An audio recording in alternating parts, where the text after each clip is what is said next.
Hi hello friends, welcome back to our channel just watch. Be healthy, be happy. ఇవాళ ఈ వీడియోలో ఉక్కిరి ఎలా తయారు చేసుకోవాలో చూసేద్దాం. దీన్ని ఉక్కిరి, ఇక్కిరి, ఉగ్గు అని చాలా పేర్లు ఉన్నాయి. పేరేదైనా ఇంగ్రీడియంట్స్ అన్నీ ఒకటే. ఇది పిల్లలకి చాలా ఎనర్జెటిక్ ఫుడ్ అండి. 6 నెలల తర్వాత పిల్లలకు ఇలా ఉక్కిరి తయారు చేసి పెడితే బలంగా తయారవుతారు. మరి అలాంటి ఉక్కిరిని తయారు చేయడానికి కావాల్సిన ఇంగ్రీడియంట్స్ ఏంటో చూసేద్దామా? నేను 3 కప్పుల బియ్యాన్ని తీసుకున్నానండి. బియ్యానికి పెసరపప్పు 1 కప్, మినపపప్పు 1 కప్, రాగులు 1 కప్, గోధుమలు 1 కప్, కందిపప్పు 1 కప్ తీసుకోవాలి. అలాగే పల్లీలు 1/2 కప్, జీడిపప్పు 1/2 కప్, బాదం పప్పు 1/2 కప్, సగ్గుబియ్యం 1/2 కప్, జీలకర్ర 2 టేబుల్ స్పూన్స్, వాము 2 టేబుల్ స్పూన్స్ ఇవి తీసుకుంటే సరిపోతుంది. అడుగు మందంగా ఉండే ఏదైనా ఒక పాత్రను తీసుకొని ముందుగా దాన్ని వేడి చేసి ఆ తర్వాత 3 కప్పుల బియ్యాన్ని అందులో వేసుకోవాలి. మంటని మీడియం ఫ్లేమ్లో పెట్టుకుని కంటిన్యూస్గా గరిటతో కలుపుతూ ఉండాలి. బియ్యం అనేవి ఆల్రెడీ తెల్లగానే ఉంటాయి, కానీ మనం ఇలా కలుపుతూ ఉంటే ఇంకా పాల తెలుపు రంగులోకి మారుతాయి. 3 కప్పులు తీసుకున్నాం కాబట్టి నాకొక 7 నుంచి 8 నిమిషాల వరకు టైం పట్టింది. వీటిని విశాలంగా ఉన్న పాత్రలో చల్లార్చుకోండి. తర్వాత 1 కప్పు కందిపప్పుని ఇదే విధంగా వేయించుకోవాలి. మనం తీసుకున్న 3 కప్పుల బియ్యానికి అన్ని రకాల పప్పులు ఒక్కో కప్పు తీసుకుంటే సరిపోతుంది. కందిపప్పుని కాస్త ఎర్రగా వేయించుకుని బియ్యం వేసుకునే ప్లేట్లోనే వేసుకుందాం. ఇదే విధంగా మినపప్పును వేయించుకుందాం. ఈ మినపప్పుకు బదులు అదే క్వాంటిటీతో మినపగుళ్ళును తీసుకోవచ్చు. చూడండి, మినపప్పు మంచిగా ఫ్రై అయిపోయింది. దీన్ని కూడా ప్లేట్లో వేసుకొని చల్లారనిద్దాం. తర్వాత పెసరపప్పును తీసుకున్నాను. ఇక్కడ నేను వాడుతున్న పప్పులేవి బయట కొనుక్కున్నవి కాదండి, న్యాచురల్గానే బాగు చేయించుకున్న పప్పులు ఇవి. కాబట్టి కాస్త పొట్టు ఉంటుంది, బట్ నో ప్రాబ్లం. పెసరపప్పు కూడా వేయించేసామండి. దీన్ని కూడా ప్లేట్లోకి వేసుకుందాం. నెక్స్ట్ గోధుమలు. ఈ గోధుమల్లో ఫైబర్ ఉంటుంది. పప్పుల ద్వారా ప్రోటీన్స్ని, గోధుమల ద్వారా ఫైబర్ని గెయిన్ చేయొచ్చు. ఈ గోధుమల్ని వేయించినప్పుడు చిటపటలాడుతూ వేగుతున్నాయి.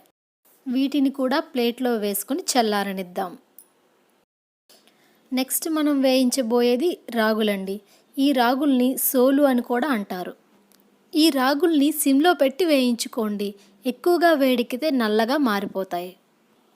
నెక్స్ట్ సగ్గుబియ్యం. ఈ సగ్గుబియ్యంని 1/2 కప్ తీసుకుంటే సరిపోతుంది. సగ్గుబియ్యంలో కార్బోహైడ్రేట్స్ ఉంటాయి. శరీరానికి ఎంతో చల్లదనం. వీటిని కూడా ప్లేట్లో వేసుకొని చల్లారనిద్దాం. తర్వాత పల్లీలను వేయించుకుందాం. ఈ పల్లీలకి పొట్టు తీసినా తీయకపోయినా పర్వాలేదు. తర్వాత కాజు, జీడిపప్పుని వేయించుకుందాం. వీటిని సిమ్లో పెట్టుకుని కంటిన్యూస్గా కలుపుతూ ఉండండి. తర్వాత ఆల్మండ్స్, బాదం పప్పును వేయించుకుందాం. ఇవి కూడా తొందరగానే ఫ్రై అయిపోతాయండి, చూసుకొని వేయించుకోండి. ఇక చివరిగా 2 టేబుల్ స్పూన్ల జీలకర్ర, 1 టేబుల్ స్పూన్ వాముని వేయించుకోవాలి. వీటి వల్ల ఉక్కిరి అనేది జీర్ణానికి వస్తుంది. ఇప్పటి వరకు 12 రకాల ఇంగ్రీడియంట్స్ని ఈ ఉక్కిరి కోసం మనం వేయించుకున్నాం. వీటన్నింటి వల్ల పిల్లలకి ప్రోటీన్స్, ఫైబర్స్, విటమిన్స్ పుష్కలంగా అందుతాయి. ఇవన్నీ బాగా చల్లారాక ఒక్కసారి మిక్స్ చేసుకుని మిల్లులో కానీ లేదా ఇంట్లో మిక్సీలో కానీ పిండిని చేసుకోవాలి. ఈ వీడియోలో నేను చేసినది 1.5 kg వరకు ఉంటుంది, కాబట్టి మిల్లులో ఆడించుకున్నాను పిండిని. 6 నుంచి 12 నెలల పిల్లలకైతే 1.5 kg పిండి 2 నెలల వరకు వస్తుంది. ఇప్పటి వరకు ఉక్కిరి పిండిని ఎలా చేయాలో చూసాం. ఇప్పుడు ఉక్కిరిని ఎలా చేయాలో చూద్దాం. ఒక బౌల్లోకి 2 స్పూన్ల ఉక్కిరి పిండిని తీసుకోండి. కొన్ని నీళ్లు పోసుకొని ఉండలు లేకుండా బాగా మిక్స్ చేసుకోవాలి. దీన్ని స్పూన్తో మిక్స్ చేసుకునే కంటే విస్కర్తో మిక్స్ చేసుకుంటే గడ్డలు గడ్డలుగా లేకుండా తొందరగా అయిపోతుంది. ఇప్పుడు ఇది ఉడికించడానికి గ్లాసుడు నీళ్లను వేసుకోండి. ఇప్పుడు దీన్ని స్టవ్ పైన పెట్టుకొని అందులో చిన్న పటిక పంచదార ముక్క, టేస్ట్కి సరిపడా సాల్ట్ని యాడ్ చేసుకొని మిక్స్ చేసుకోవాలి. దీన్ని కంటిన్యూస్గా కలుపుతూ ఉండాలి. ఉడుకుతున్న కొద్దీ బాగా చిక్కబడుతుంది. చూడండి, మన ఉక్కిరి అయితే రెడీ అయిపోయింది.